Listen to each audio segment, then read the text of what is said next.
and it's just like a big family. We really was close, all of us. All of the bunch who are here, as well as a lot of the others, were more like relatives to us than even our friends, than our real relatives, because we were together a lot.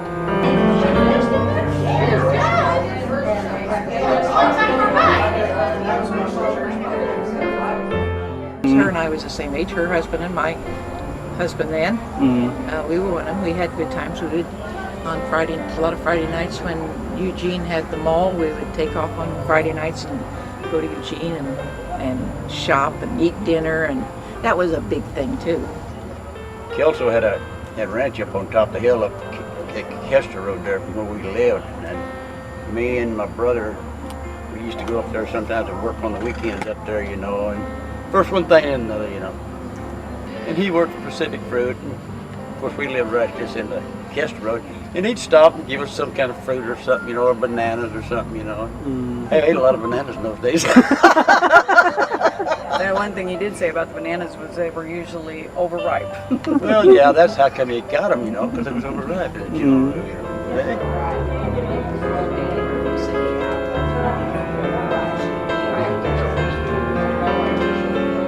We were all real close in the church, so we were all like family. So that was the main things, and the friendships we had then, and we still do.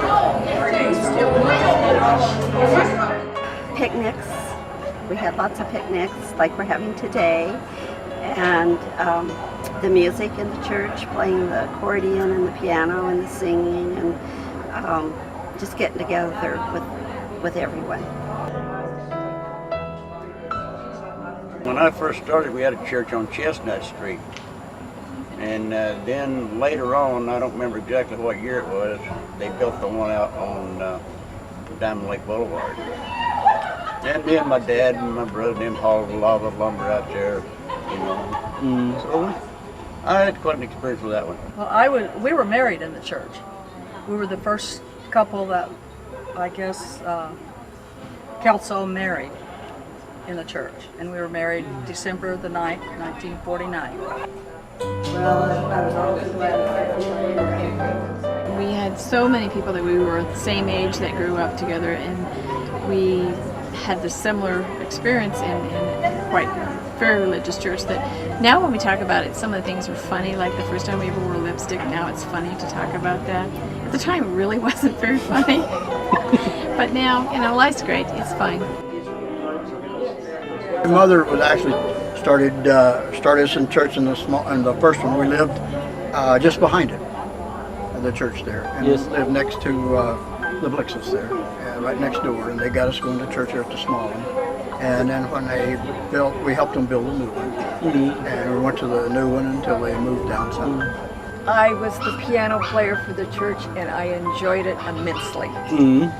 And even when I sit down to the piano now, as if I'd never got up from it from playing church. And that's something I enjoyed very much.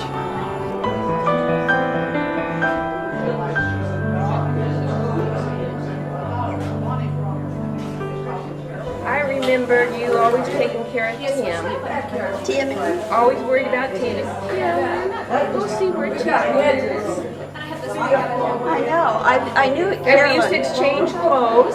Yes. Carolyn. And then Dad, for some reason, said we couldn't. How did it vary? It was probably sinful. Do you remember the tacos? Yes. At your house, and your dad forbid us to make tacos at your house. Yes. Because we wouldn't have contests to see who could eat the most tacos. I don't remember that. like 8 or something. I don't know who made the most, but I remember we would always try to fix our hair to look like it was shorter. Yes. Remember we'd pull it up here, then we'd pull it down. graduation picture was that? Was it? until it was flipped up now. I wish I had some. Yes. And what I remember is going to your house on Sundays, and you would just dial a number and start talking. did. She would remember, she would just start, she'd say, hi. And then say, who is this? She said, oh, you know who this is? And she'd just go on talking and talking. Don't you? Yeah. And Deb and I used to do it all the time. I would just be rolling laughing and go, no, well, really? No, I just have a little thing in my throat. That's why I sound a little different today. We had our church on Sunday night, and on midweek. We never missed church. It was Thursday nights. Yeah, we didn't miss church. I mean, you had to be in church. You didn't take a vacation even. At that time, you had to be in church. We was going out to his place to a picnic. The young kids folks had a picnic out there, and on the way out, Butch rolled his car, and we was afraid for him, but no one got hurt. We went over and helped him out, and everybody was laughing and had a good time. I remember that when I seen Butch, which I hadn't seen him in 40, 50 years.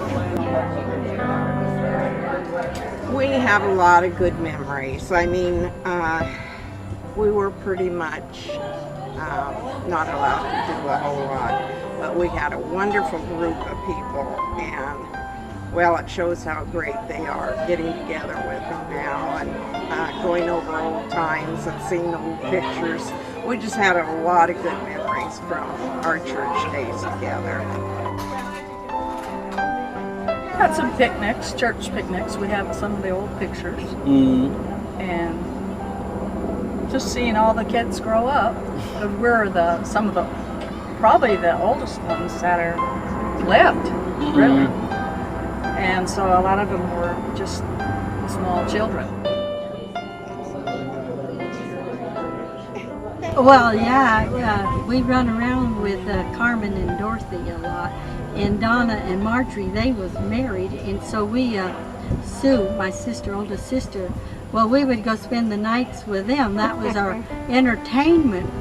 We were so happy that Donna and Margie always let us come and spend the night and have slumber parties, and they were big teenagers with us. We had a blast. And so that's something that I miss most, is not being able to be with them and be close again, because we left the church before they did. But my whole family, most of my family joined the church, but I grew up in it. I was married in it, which was unusual because most of the time they weren't allowed to get married unless they were members. But I was married there, pictures yet of it, and in fact Sue Waddle at the time was one of my attendants there, and had a really good time.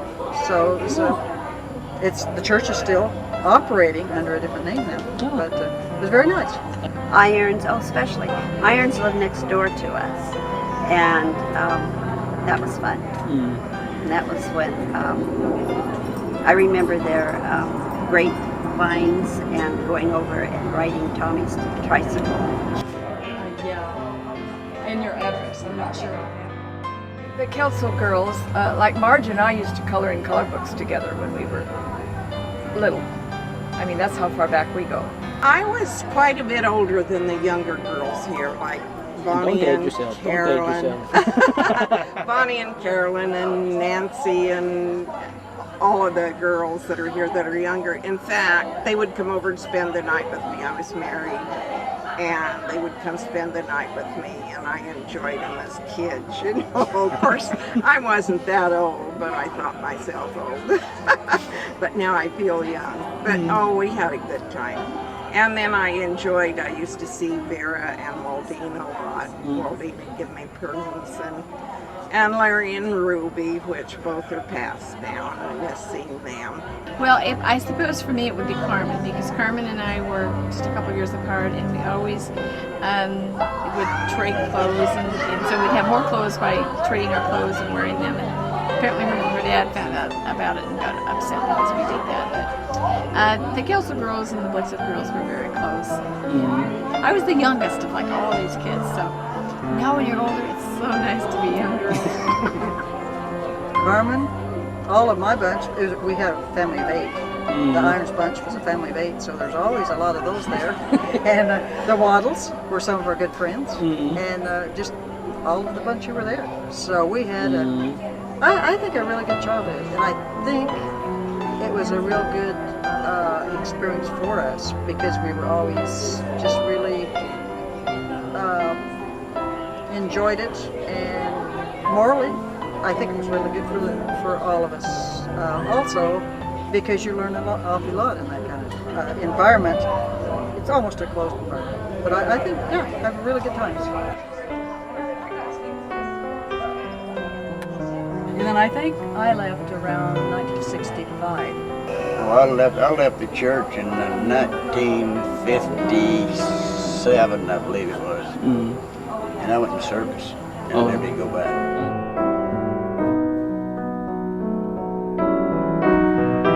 It was very traumatic, because at that time, I'm sure you've heard, there was a lot of problems, and we didn't know whether we could still be friends with the people that were still there or whatever. They moved away. Yeah, they moved after that. My mother was still a member of the church. Her name was Gloria Lyons, and it was difficult. It was hard, very stressful. It was hard on me for a while. Because that's the way I'd been raised all my life since I was a little girl. And then all of a sudden I wasn't, And it took some adjusting for quite a while. It was more or less scary because I had been, not out in the world amongst people and didn't know a whole lot. So it was pretty scary for a long time. And I can remember the first show I ever went to. Here I had 2 kids, and I just sit there and look at the sky and think, oh gosh, the Lord's coming and I'm going to be left because I'm sitting here in a drive-in theater. It was pretty scary. If you left this crowd, they couldn't speak to you.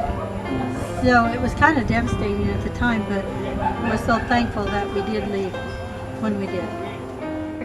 So it's been great, and it's great to get back with these people. Yeah. That was scary. Yeah, that was hard, very scary. Yes, it was, and it was different. Not getting up on Sunday mornings and going to church, or Thursday nights and going to church, and it takes you a while to get used to something like that.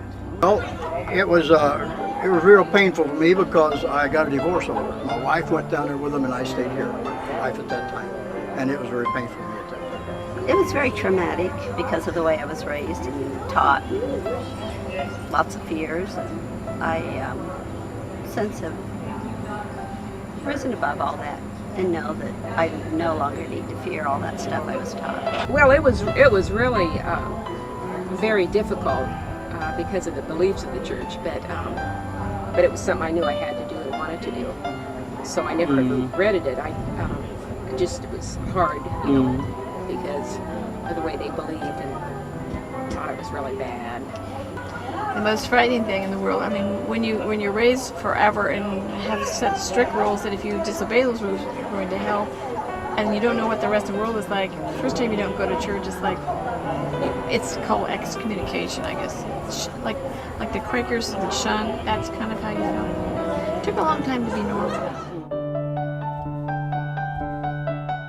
Wonderful, just to come and see, just to come and see everybody again, and I wish more of them could be here. So many of them we miss, but we actually have a lot of them that are coming with the crowd, so it's a lot of fun. I don't know too many people, but they're all really nice and friendly to you. Yeah. Well, you know them from the last 2 times, but they are friendly. They're just friendly to everybody. It's like being with family, because we all grew up together and had the same kind of experiences in the church, and now it's just like being back with your brothers and sisters. Oh, it was great. Like I said, just to see all the people, and we still all remain friends. Every one of us is in a group there, and always glad to see each other and reminisce about old times and everything. So it's a lot of fun. Enjoyed every minute of it, and it is wonderful. I can't tell you the feeling that I have to for these people and how good it is today to be I there. hope we can stay in contact Yeah. a little more A little closely more, with them. and you know, They're still great people. That's the best that's part. right. Every one of them. I love every Good one of hearts. them. Good hearts. I think it's really neat to just call them all friends. You know, there was a lot of things happen that people either want to forget or don't want to forget. But either way, for me, they're just a bunch of friends that I thoroughly enjoy. It's really fun to get together and talk about the things we went through when we were in church and what everybody's doing now, the way they look. Everybody's the same. It's just fun to get together and talk about the old times. She's really been looking forward to this day. It's just being with all these people that I've known for many, many, many